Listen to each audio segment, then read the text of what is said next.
Welcome you all to the course on gender studies. This is the 12th episode in the series. Let me tell you the three objectives that I have framed for this episode on Kamala Das' poem, The Old Playhouse. The first objective is to understand the significance of the title. The second objective is to enrich students' capacity to appreciate confessional mode of poetry. The third and final objective is to impart the knowledge of gender discrimination and identity crisis.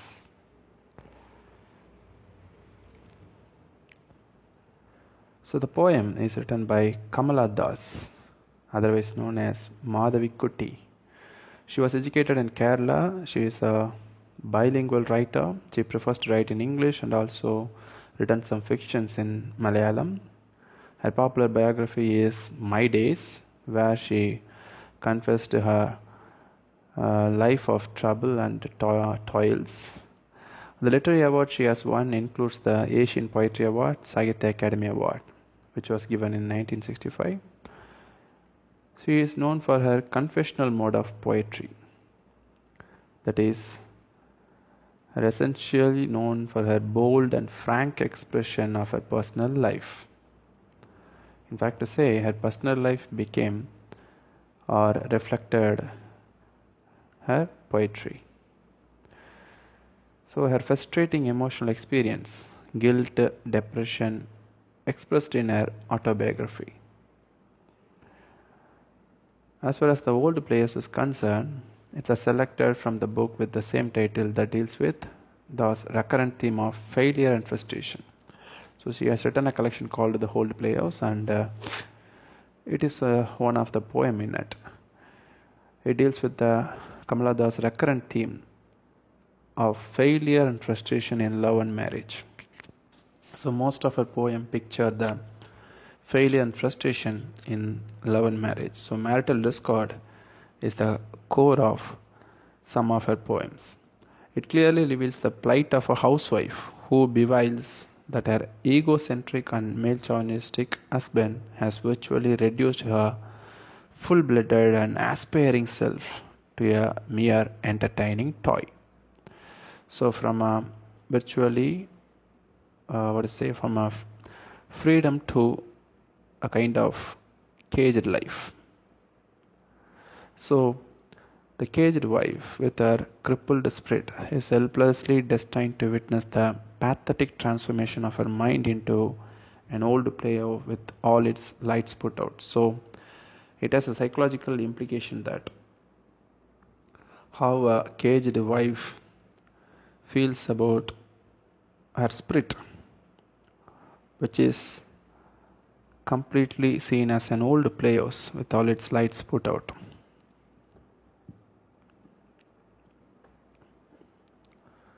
So now let us get into the poem.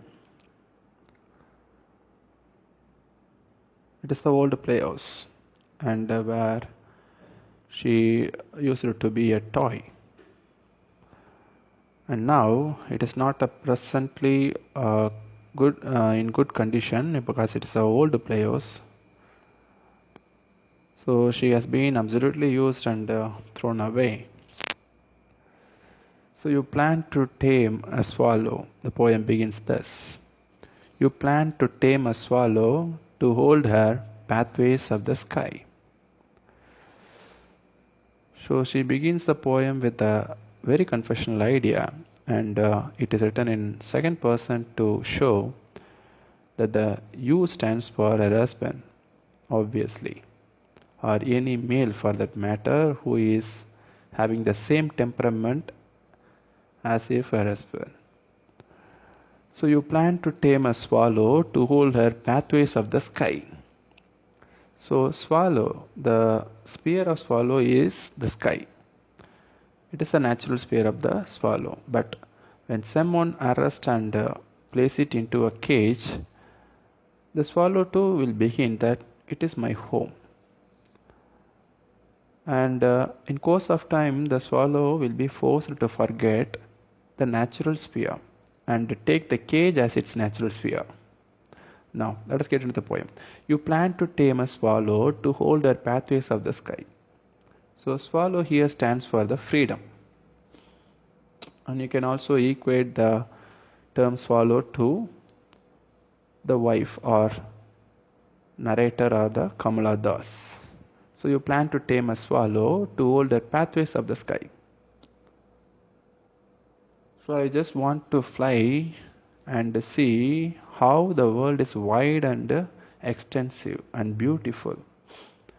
But you made a plan. You have already designed to tame.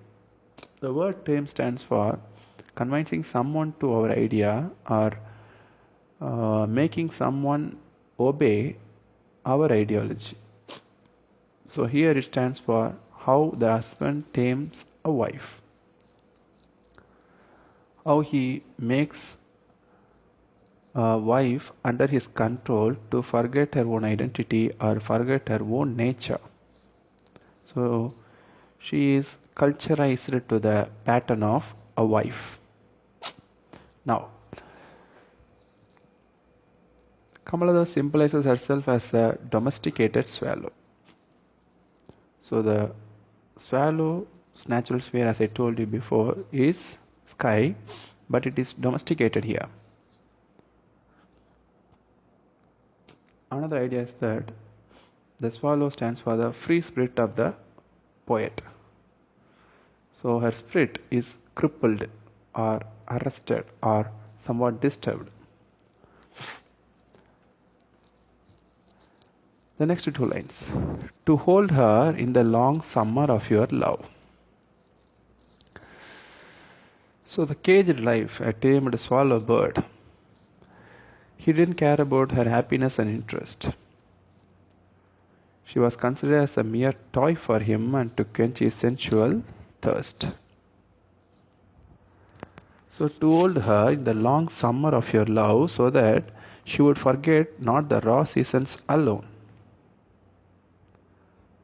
Her nature, the urge to fly endless pathways of the sky.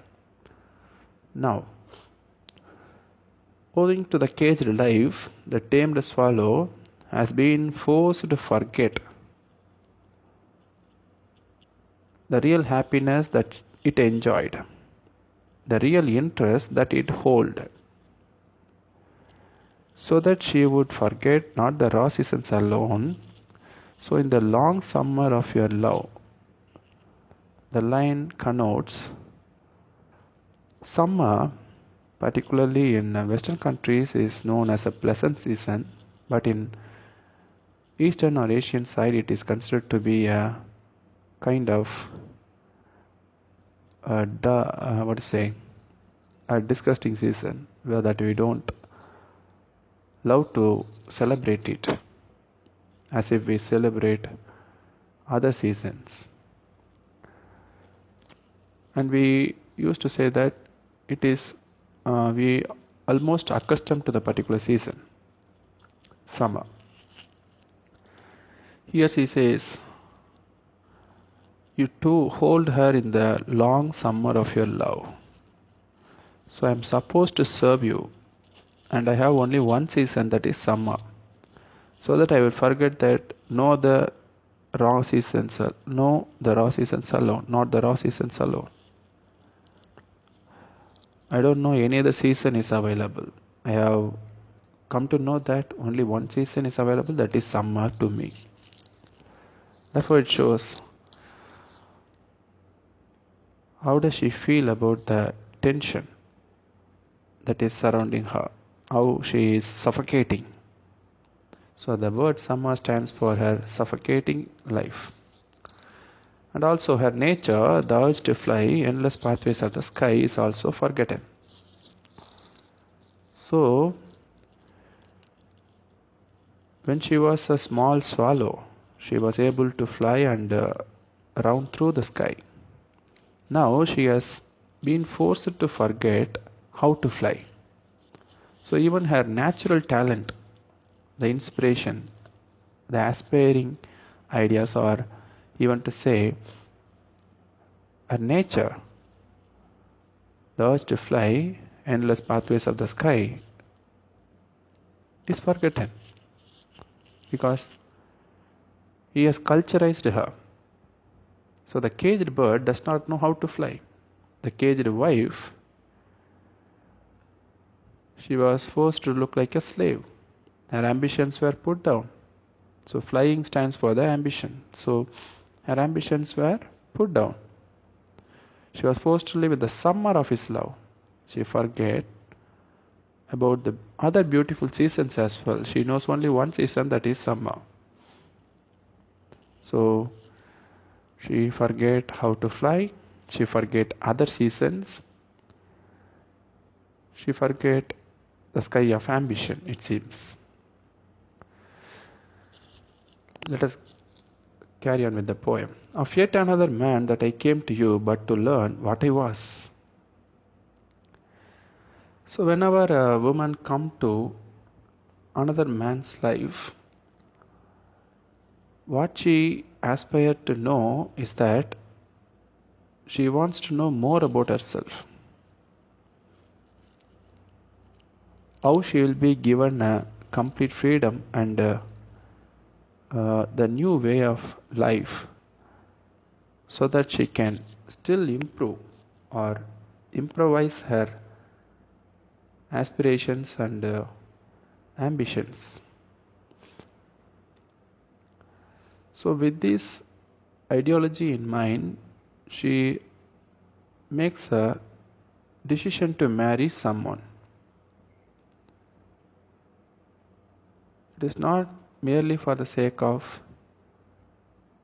taking care of husband, but to learn her inner potentials, to understand her real self, and to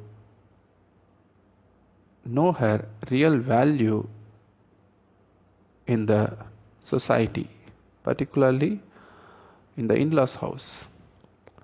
So here, of yet another man that I came to you but to learn, of yet another man that I came to you but to learn what I was. I actually come to learn about what I was, but you have only taught me about yourself. So lessons you gave was about yourself, she says. So lessons you gave was about yourself. So you have not cared about me at all. You have only given lessons about yourself. That is, I like this, I don't like this. So you need to obey this one and to do not love this one. I used to sleep at the time. I used to study. I used to play at the time. I had the habit of going. So this kind of words, the husband dictate to the wife that he has many schedules to be followed. And why he is telling all these activities of his is that he wants her to make certain adjustment, or he wants her to make the lessons to be understood to the student, that is wife. Now she has wished to learn more about herself. Further, she came to him. She wanted to learn what is she, and by learning that she wanted to learn how to grow into a better future. But when she came to him, it was merely contradictory. It was upside down. The every lesson he gave her was about himself. So here rises the question whether self-importance matters or not.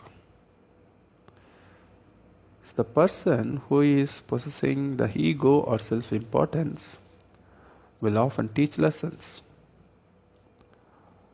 will tell the wife how and how not to behave, and how not to criticize or talk. Even the 4 words, do what I say, is often denote the authoritative ideology of husbands. So she came to him to know something more about herself, but actually what she learnt was about himself. Let us carry on with the poem lines. You are pleased. shallow conventions, with my shallow conventions. You entered into a nook and cranny, you embalmed my poor lust with your bittersweet juices. So the little bird, she still maintains the image.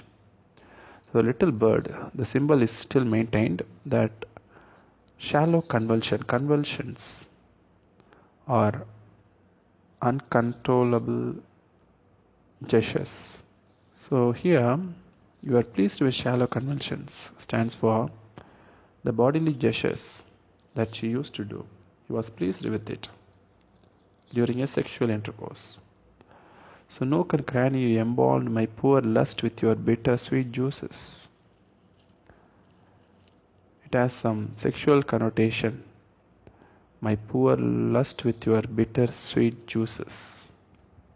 So how male members used to exploit a woman as a sex toy.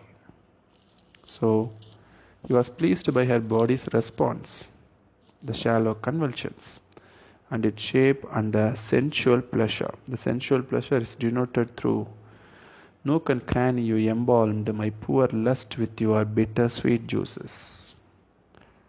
So it connotes he was pleased by her body's response and its shape and the sensual pleasures. So Kamala thus exposes her husband's wild sexual nature through these lines. That is why it is called the confessional poetry, where even the things that we cannot a woman be told are often told in a poem. So the confessions are not to degrade themselves, but to make the audience aware that there are men like this. There are problems of women who are undergoing this kind of tortures in the name of marriage and used as a sex toy. So Kamala thus exposes her husband's wild sexual nature through these lines. You dribbled spittle into my mouth, you poured yourself into every nook and cranny. So it shows how the husband treated her in a wild nature and tried to embalm her poor lust by dribbling spittle to her mouth and every nook and cranny. So her all expectation was a peaceful romantic life with freedom to fly high in her own way, in the pathless way of sky. But what happened is that was exactly opposite, the upside down. Her all urge were put down before her self-centered husband. As I told you before, the self-centeredness is the quality of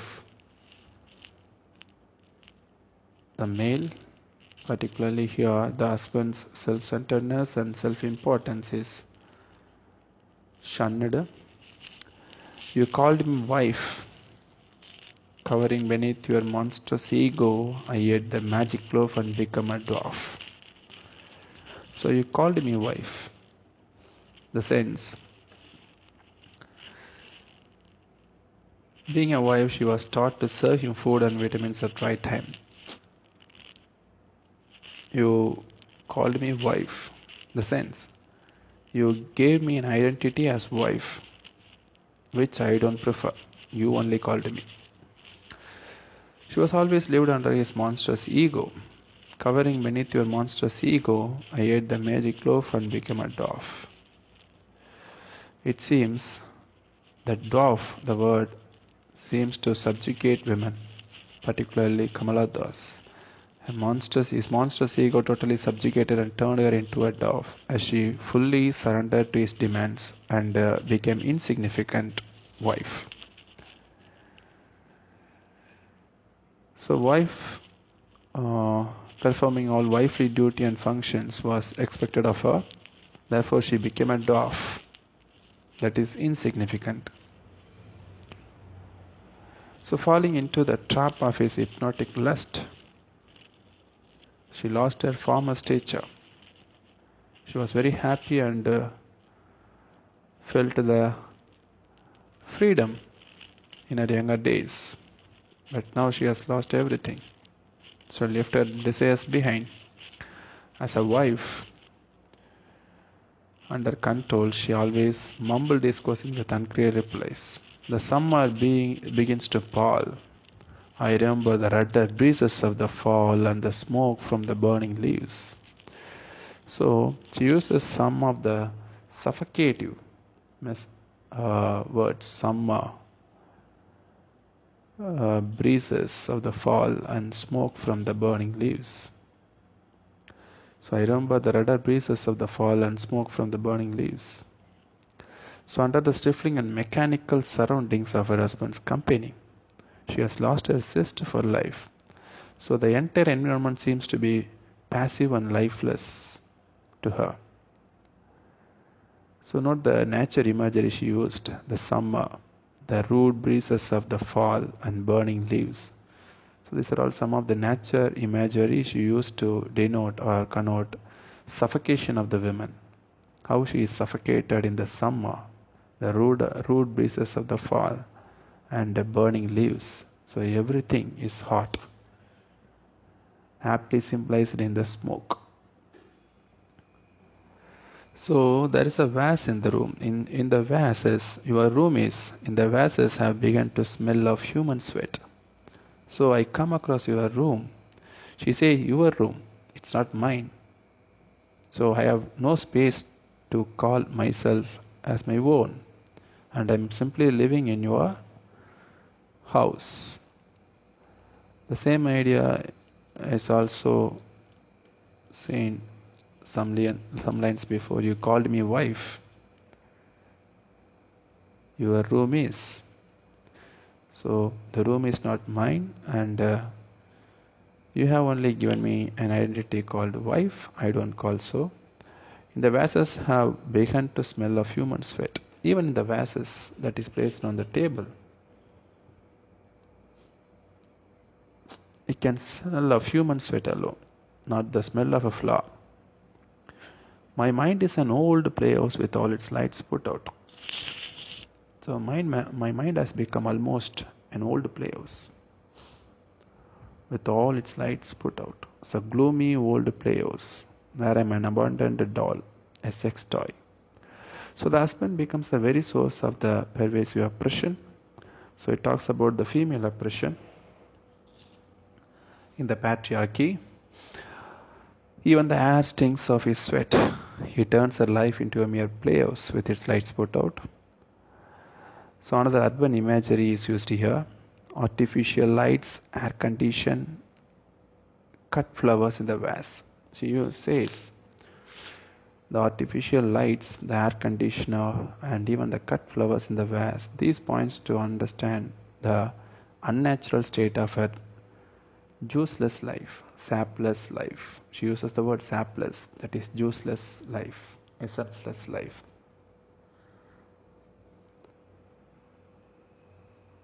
So the strong man's technique is always the same. He serves his love in lethal doses, for love is Narcissus at the water's edge. Haunter to shatter and the kind night to erase the water. So as far as the poet is concerned, love becomes sheer lust. The strong man's technique is always the same. According to the strong man, love is merely lust. He serves his love in lethal doses. Love is supposed to be the spirit of life, but here is the killer. So love kills her. His love is no more needed to her, because his love is equated to sheer lust, and it is killing her. Therefore it is an irony. And Narcissus, for love is Narcissus at the water's edge, she says. Narcissus, according to the Greek legend, was a Greek youth who fell obsessively in love with his own image reflected in a fountain, thinking that it to be the nymph of the place. So Narcissus is a Greek legend who felt in love with oneself after he is looking at the water. His fruitless attempts to approach this beautiful object drove him to despair and death. So he persevered the object to attain it. Ultimately, he was killed in the pursuit. So narcissism is a symbolizing the sexual gratification found in one's own body. So how one enjoys one's own body is taken to be the idea here, because the husband stands for the excessive and obsessive self-love. So the husband symbolizes the narcissist. He gives much self-importance and a self-centered guy. So the Greek myth symbolizes the fall or destruction on account of excessive and obsessive self-love.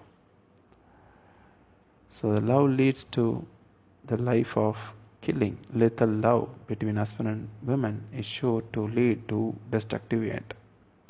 The woman, however, would like to strive against this self-destructive aspect of love and treat it as a self-realizing agent and winning over the false image of love. So how does she win over the false images of love? Let us see in the lines. For love is Narcissus at the water's edge, and I to shatter, and the kind night to erase the water. So I am going to erase the water. How can she erase the water? She will erase the water in the night. When the night comes, the light will disappear and the image will also disappear.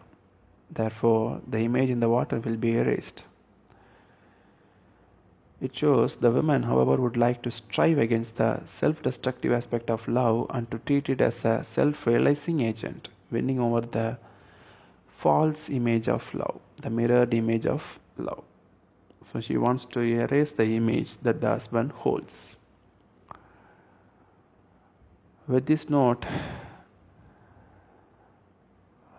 she confesses the agony of being a caged wife with all the freedom of her being deprived. So her freedom is absolutely deprived, and she confesses the agony of being a caged wife. She cannot come out of the life, and she ultimately in the last line tried to erase the life which is assigned to her. That is, you called me wife. I just want to erase the particular idea. So winning over the false image of love. How she is going to win over, and how she has won the patriarchal society is subject to discussion. But here she shows how the patriarchal society, particularly the husband, exploits her with various images. And through the body theory that female body is often exploited, and female is considered to be a sex toy. So sexualism is always pervaded in the Kamala's poem.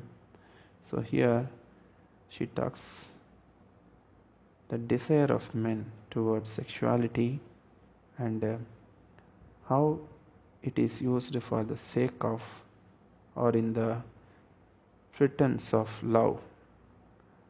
So the pretense of love stands for the sheer lust as far as the patriarchy is concerned. Female members, particularly wives, are coming to